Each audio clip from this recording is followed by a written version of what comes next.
여러분, 안녕하세요. 저는 핫클립 베스트 MC 이연이에요. 여러분은 과학 공부를 좋아하시나요? 과학 공부를 재미없고 어렵다고 생각하는 시청자 여러분도 분명히 계실 텐데요. 그래서 저 이연이가 쉽고 재밌게 과학 상식을 배울 수 있는 핫클립 영상을 준비했습니다. 오늘은 어떤 핫클립이 있는지 지금 소개합니다.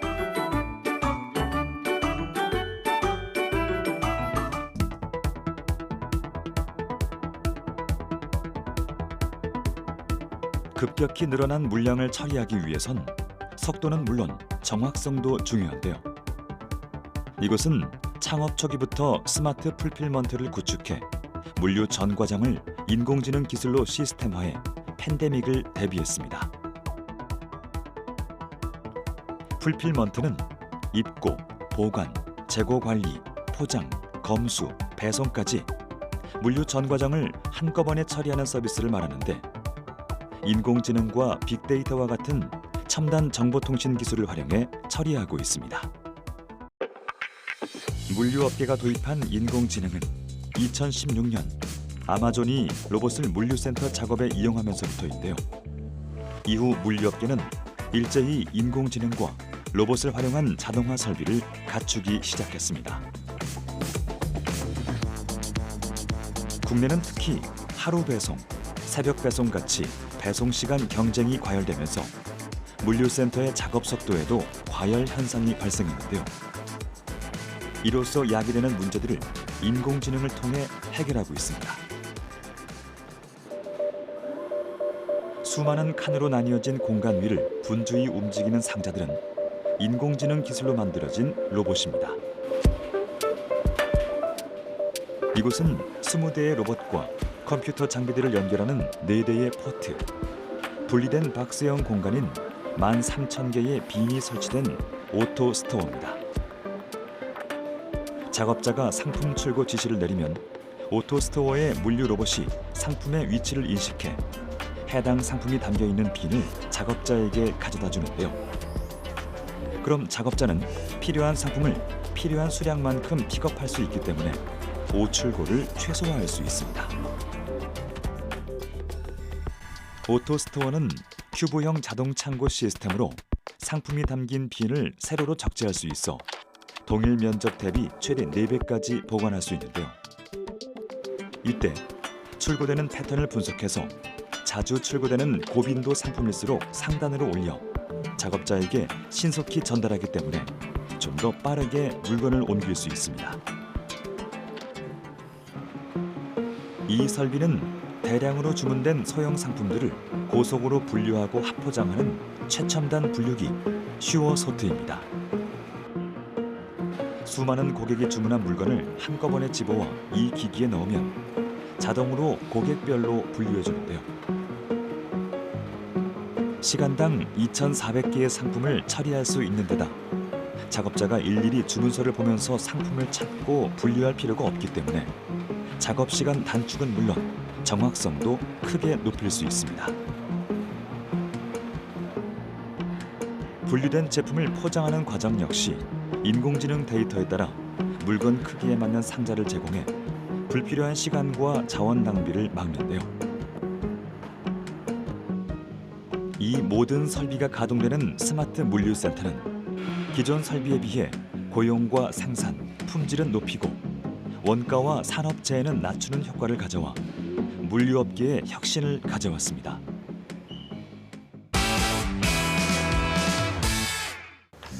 자, 만화, 너 만화 좋아하니? 네. 만화를 우리가 보면서 나눗셈을 한번 일단 도입을 한번 해보려고 그래. 한번 읽어봐, 만화를.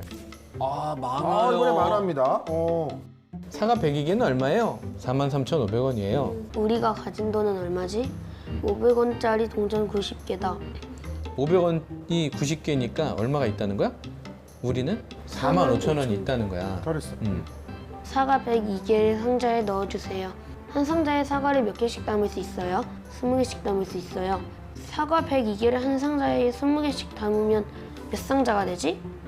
지금 무슨 내용이야, 전체적으로? 사과를 살려는데요. 사과를 사려고 하는 거지? 정확하게 얘기했어요. 사과에 관련된 내용이잖아요. 사과하세요.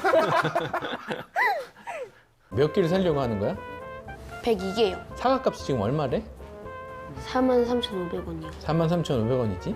네. 왜냐면 내가 이제 이런 걸 물어보는 게 뭐냐면 여기 중에서 어떤 게 필요한 정보고 어떤 게 필요하지 않은 정보인지를 이제 구분할 수 있는지를 내가 너한테 물어보려고 하는 거야. 네, 이제 문제를 제대로 이해했는지 아닌지 확인을 하려면 네. 이렇게 옆에서 계속 질문을 해줘야 돼요. 아, 결론적으로 물어보고 싶은 건 뭐냐면 사과 102개를 이게 전혀 다른 거야 실은 지금 물어보려고 하는 거는 사과 102개를 한 상자에 20개씩 담으면 몇 상자가 되지 그랬어. 몇 상자에 담을 수 있을까? 5상자요. 그렇지, 5상자. 한 상자에 20개니까 5상자면 몇 개를 담는 거야? 100개요. 100개. 그렇지. 근데 사과가 102개잖아. 몇 네. 개가 남았어? 2개요. 여기다 이제 목하고 나머지를 어떻게 쓰면 되겠어? 몫은 얼마야? 5요. 5. 그렇지, 1의 자리 하나. 나머지도? 2. 잘하네. 자, 오케이.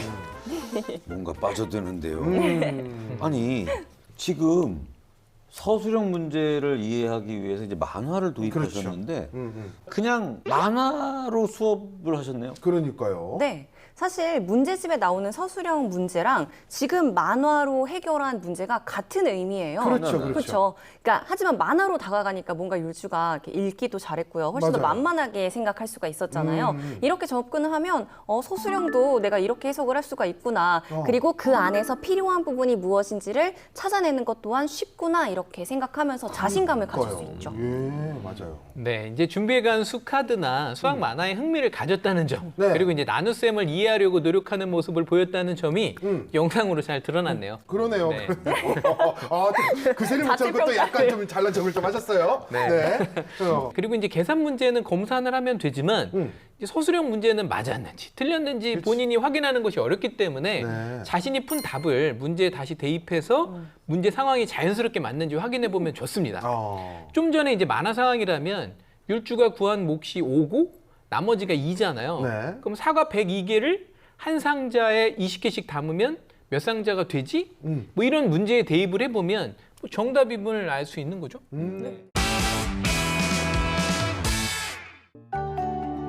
사람이 가진 가장 근원적인 감각 기능은 시각, 청각, 미각, 후각, 촉각의 오감입니다. 이를 이용해 생활을 하고 삶을 유지하죠. 그럼 단순한 기계적 기술이 아닌 사람이 가진 기능을 대신하는 인공지능은 얼마나 진화했을까요?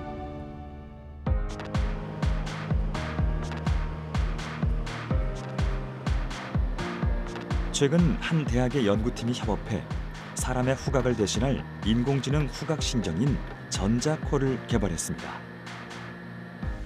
사람이나 동물의 후각 시스템은 코 속 후각신경을 통해 뾰족한 스파이크 형태로 나타나는 감각 정보를 뇌까지 전달해 냄새를 인식합니다.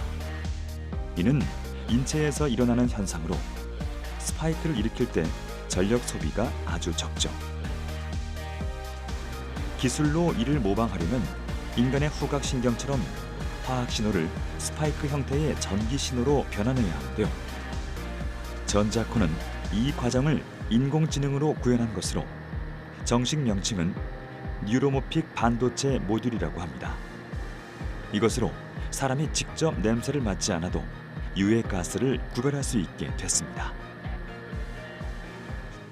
뭐 실제로 지금 산업에서 되게 이렇게 냄새라든지 가스를 측정하는 니즈가 되게 많이 있고요.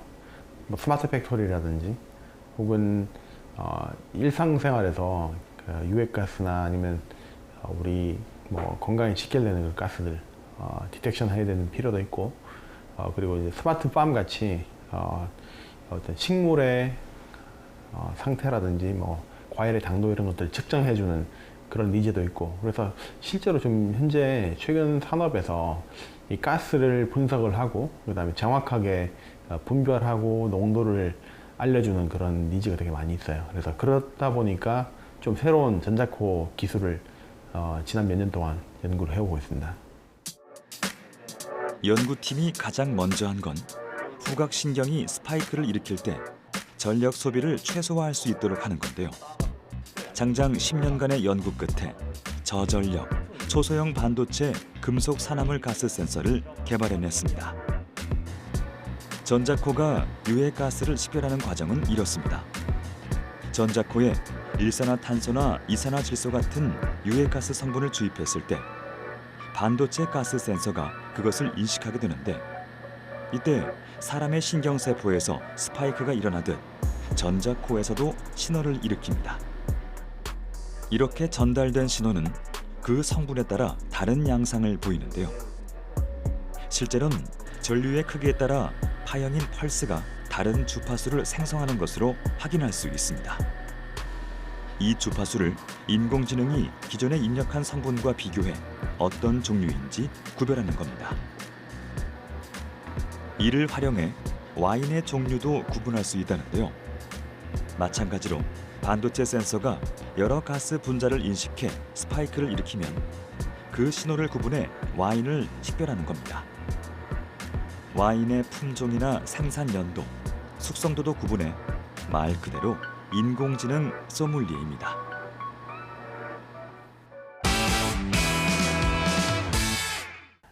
우리가 원하는 지구의 모습은 어때야 할까? 인간의 복리와 생존은 물론 지구 생명체가 모두 안정적으로 살아가는 데 필수적인 건강한 지구여야 할 것이고, 이를 위해서는 광범위하게 목격되는 서식지 파괴, 생태계를 교란하고 파괴하는 환경 오염 물질을 막아야 하고, 지구의 기후를 조절하고 급격한 기후 변화를 완충하는 역할을 보존하고 유지해야 된다. 그리고 이미 세계 곳곳에서 목격되는 남획과 자원 고갈에 대해 조치를 취해야 한다는 것입니다. 보여드린 이 사진은 북극에서 찍은 사진입니다. 인류가 플라스틱을 얼마나 많이 쓰고 있는지, 또 그게 얼마나 사람 몸속으로, 심지어 입속으로 들어가고 있는지는 많이 아실 거예요.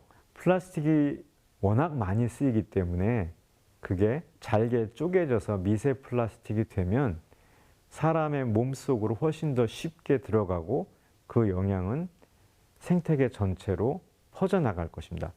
북극에서는 이런 경우를 또 생각할 수 있어요. 북극의 바다가 녹고 있는데 북극의 바다 얼음이 플라스틱을 갖고 있다가 한꺼번에 뿜어낼 수 있어요. 결국에는 바다 플라스틱 오염이 일시적으로 해빙 속에 갇혀 있다가 한 번에 튀어나올 수도 있다는 얘기죠. 북극만 그런 게 아니라요. 플라스틱이 펭귄의 똥조각에서도, 남극의 얼음에서도, 남극의 흙바닥에 사는 생물에서도 발견되고 있습니다. 자, 남극과 북극의 가치를 요약한다고 하면 기후변화에 민감하고 취약한 눈과 얼음의 세상입니다. 기후변화의 발원지이고 종착역이기도 하고 또 동시에 완충기이기도 한 거죠. 남극과 북극, 그 야생의 세계는 인류가 지켜야 할 마지막 황야입니다. 또 극한 환경에 적응한 생물자원, 해저와 지하에 묻혀있는 에너지 광물 자원을 생각하면 미래 세대를 위해서 보존하지 않을 수 없습니다. 또 극한 환경에 쓰기 위해서 만들어 놓은 기술이 제대로 작동하는지 테스트 배도가 필요하다면 거기는 남극과 북극이 될 수밖에 없습니다. 어떠셨어요? 흥미로운 내용들이 많이 있었나요? 여기서 끝이 아닙니다. 재미있고 알찬 핫클립 베스트 이어서 보겠습니다.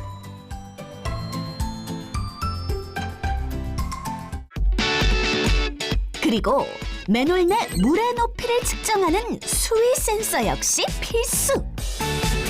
옷이 침수가 언제 될지 예측할 수 있는 데이터로 사용할 수도 있고, 그리고 특정 공간은 물이 차면 안 되는데 거기 물이 찼을 때 뭔가 처리하기 위해서 실시간 수위 측정이 필요하다고 보고 있습니다.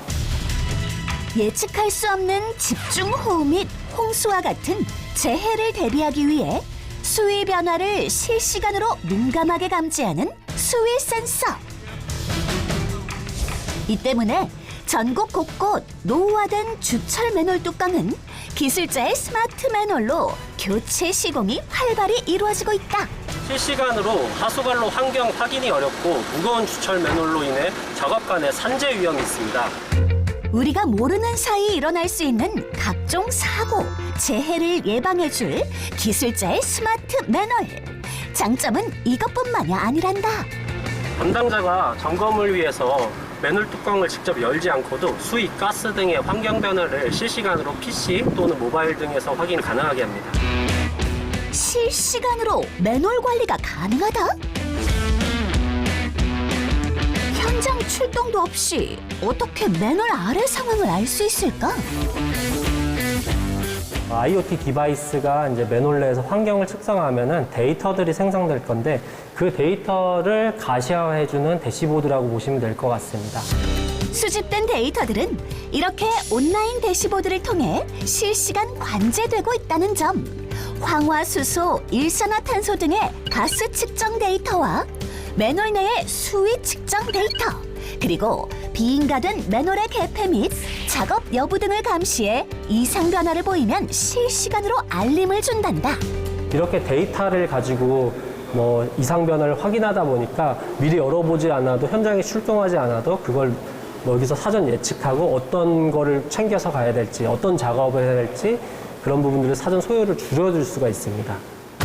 또 호우나 홍수로 인해 언제든 물이 넘칠 수 있는 맨홀의 특성을 고려해 장치의 침수 및 방수 테스트까지 제대로 거쳤다고. 이 IoT 디바이스로 수위를 측정하다 보면 물이 가득 찰 때가 있을 겁니다. 물이 가득 찼을 때도 디바이스가 정상적으로 동작하기 위해서 이렇게 어려운 침수 테스트를 통과할 수 있게 개발하게 됐습니다. 감전 위험 걱정 없는 기술자의 스마트 맨홀.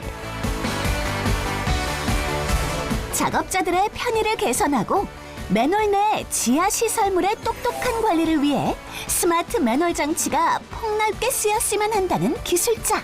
작게는 작은 시설이나 건물부터 스마트 시티의 기반이 되는 지중 시설물까지 이것을 모니터링하고 분석할 수 있는 표준을 제시하고 시민의 안전과 생활에 기여를 하도록 하겠습니다. 센터는 온실가스 감축 목표를 위해 연구실을 넘어 실행에 옮겼습니다. 이산화탄소 저장에 적합한 서해 군산 분지를 발견하고 올해 시추까지 계획 중이죠. 여기 그림에서 보시는 것이 이제 군산분지 동서분지의 음양 기반함의 형태이고 상부에 최대 6km 이상의 퇴적물로 구성된 것을 확인할 수 있습니다.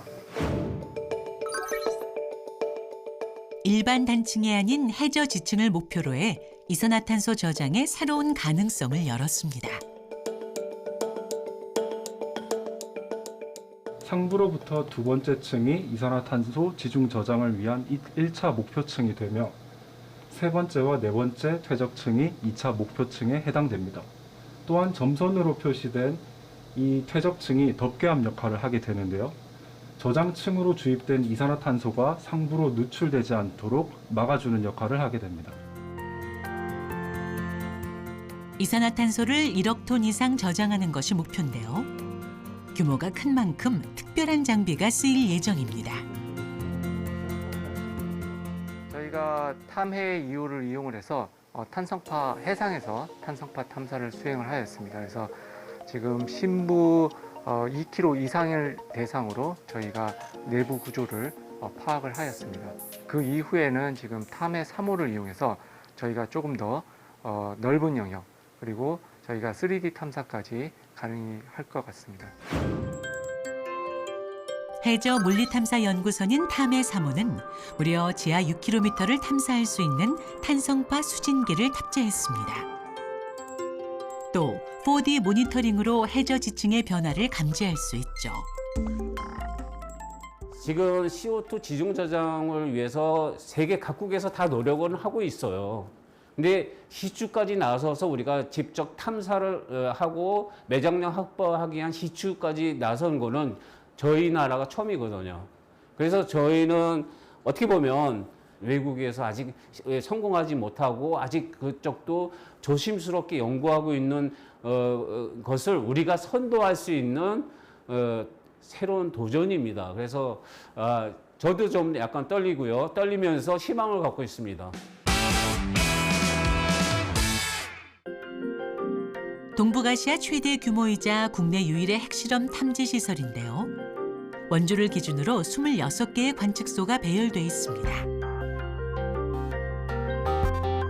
안녕하세요. 지진과 핵을 동시에 관측하는 만큼 장비도 특별하죠. 잡음의 방해를 덜 받기 위해 지하 100m에 설치하는 지진계를 사용합니다. 이 장비가 단주기 지진계고요. 지금은 실험 때문에 지금 커버를 벗겨놓은 상태고요. 그리고 이 지진계 같은 경우가 장주기 지진계입니다. 단주기 같은 경우에는 지진 감지 범위가 있는데 0.2에서 5Hz까지 지진을 감지를 할 수가 있고요. LP 지진계 같은 경우는 0.02에서 1Hz까지 감지가 가능합니다. 외진 시골 마을. 실제 단주기 지진계가 설치돼 있다는 KS16 관측소를 찾아가 봤습니다. 지금은 정비가 됐지만 처음에는 마을 한편에 덩그러니 놓여 있어 주민들의 오해도 샀다는데요. 예전에는 이렇게 확실하게 관리가 되는 게 아니라서 이런 저 WGTU 인근에 밭 농사를 이렇게 인근분들이 지셨어요. 그래서 심한 데는 그 옥수수밭 한가운데 저 WGTU가 하나 이제 동그러니 있는 그런 형태였거든요. 미사일 기지라고 이렇게 오해를 많이 하셨죠. 근데 지금은 이제 저희가 이제 대화도 되다 보니까 지진 관측소가 있습니다라고 하면 그랬구나 하고 좋은 시설이 근처에 있었네 하라고 이렇게 어르신분들이 말씀을 하십니다. 1970년대 미군에 의해 처음 설치돼 지금까지 사용 중입니다. 평소에는 무인으로 운영되지만 센서에 문제가 생기면 언제든 달려가야 하죠. 이거는 이제 저희가 겪었던 경험인데요. 저희가 갑자기 이제 자고 있는데 새벽 1시쯤에 갑자기 앱텍에서 이제 국제 전화가 온 거예요. 저희가 이제 스탠바이 폰을 가지고 있거든요. 바로 앱텍과 직속 통신 전화가 있어요. 핸드폰으로 가지고 있거든요, 개인이. 갑자기 이제 새벽에 전화가 와가지고 관측소에 문제가 생겼다. 이건 수리가 빨리 수리를 해야 된다 해가지고 새벽에 일어나서 비몽사몽으로 저희 중앙기록실에 가가지고 어떤 문제가 발생했는지 파악을 하고 장비를 챙겨가지고 밤에 관측소에 온 적이 있습니다. 어센티케이터의 시리얼 넘버를 다 이제 체크를 하고요. 실추형으로 설치가 된 우리의 안전 뒤에는 언제나 지진연구센터 연구원들의 보이지 않는 노력이 있습니다. 무엇보다도 먼저 국민을 생각하게 됐어요. 이 연구비를 국민들이 진짜 피땀 흘려서 낸 세금들을 모아서 준 거에 대해서 내가 최대한으로 보답해야 되겠다. 그런 생각이 어느 순간인가 들게 됐고, 그러다 보니 안전한 생활을 계속 유지할 수 있게끔 해드리려면은 저희 연구원이 또 저희 연구원만이 저희 연구원이 필수적으로 해야 되는 그런 책무에 해당되고 있습니다. 저는 그걸 깊이 생각하고 있고 집중적으로 이렇게 연구 분야를 마련하고 투자를 하고 있습니다. 높은 산과 맑은 공기가 어우러진 경상남도 합천을 찾았습니다. 이 동네에 기가 막힌 젊은이가 하나 있어요. 그래, 오만 거 다 기술이 진행 잘하는 것 같더라. 오토바이도 만들고 차도 만들고 오만 거 다 만들어. 그 말이 사실인가요? 이곳엔 아주 특별한 인생을 살고 있다는 청년이 바로 저기 깊은 산골에 살고 있다는데, 그때 누군가 지나갑니다.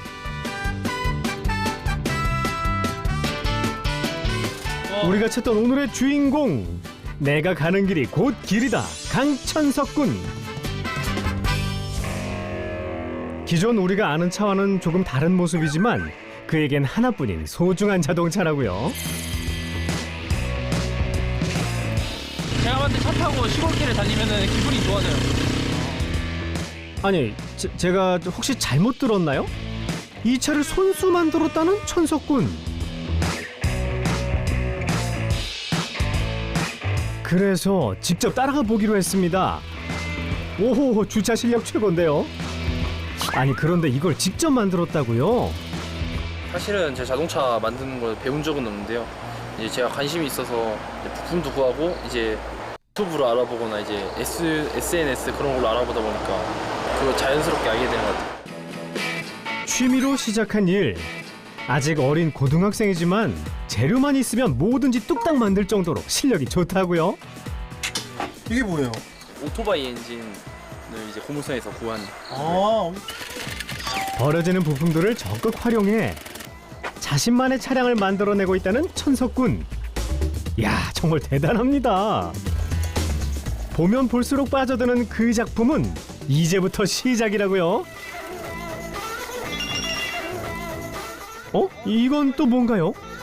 자전거에 다는 그런 키트 있는데 그거를 조합해갖고 이제 수레바퀴랑 해가지고 만들었어요. 오토바이의 안전을 책임지는 핸들은 버려진 자전거 핸들을 이용. 배수관 파이프를 이용해 바퀴 받침을 만들어 주고요. 이건 이제 예초기 엔진. 예초기? 네. 아니 설마 풀 깎는 그 예초기요? 이제 예초기 이제 그 깎는 거 보면은 이제 회전수가 높잖아요. 이제 저속 기어로 맞추면은 힘이 셀 것 같다. 근데 어떻게 보면 엔진이잖아요. 회전수만 낮추면은 힘이 셀 것 같아서 네, 그렇게 해봤어요. 이건 동생들 주려고 만들었어요. 아이고야, 너무 귀여운 거 아닙니까? 이건 이제 고기 불판이에요. 여기에 놀랄만한 기능까지 설치되어 있다고요? 이거는 이제 블루투스 앰프예요. 이거 왜 만들어줬어요? 스피커 노래 나오라고. 장치를 이어주는 전선 작업을 마치기만 하면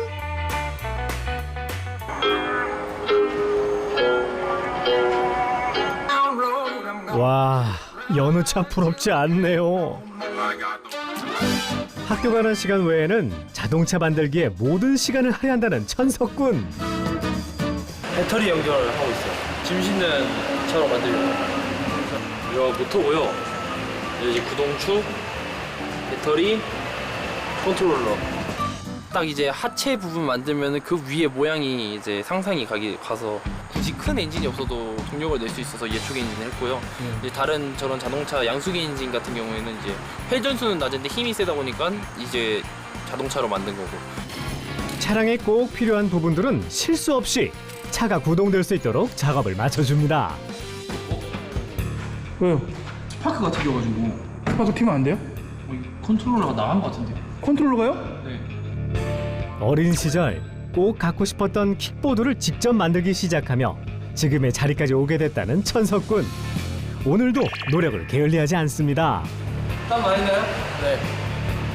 시행착오도 하면서 되는 것도 있고 안 되는 것도 있고 제가 하는 모든 일이 다 되지는 않기 때문에 저는 이렇게 안 돼도 계속 도전할 생각입니다.